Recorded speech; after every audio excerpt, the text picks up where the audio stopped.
Well, the experience of making it was what I hoped it would be. I always dreamed that it would be, I wanted to be involved in the story from the beginning to the end, and to be, I think your imagining of a story when you read it as an actor is the same as the imagining of it as a director.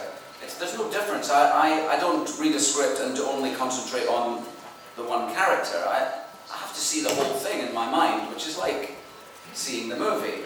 The nice thing about directing is you can realize it in that way. You can work with your designer and your cinematographer and the costume designer and with all of the creative people and the actors, and you can express how you imagine things and then take on from everybody. Like the best directors I've worked with sort of stand in the middle of these incredibly talented people and allow them to do really great work, And I hoped I did that, and that's what it certainly felt like to me. I was so satisfied with the interaction, the creative discussions were wonderful, really, really wonderful.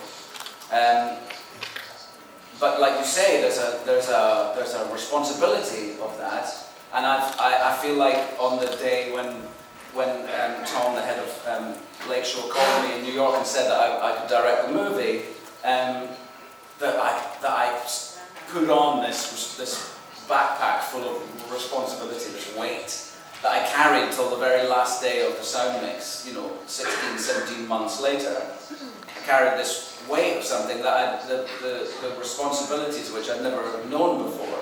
And it's massive, it's what makes it beautiful and brilliant, but it's also what makes it, it's an incredible responsibility.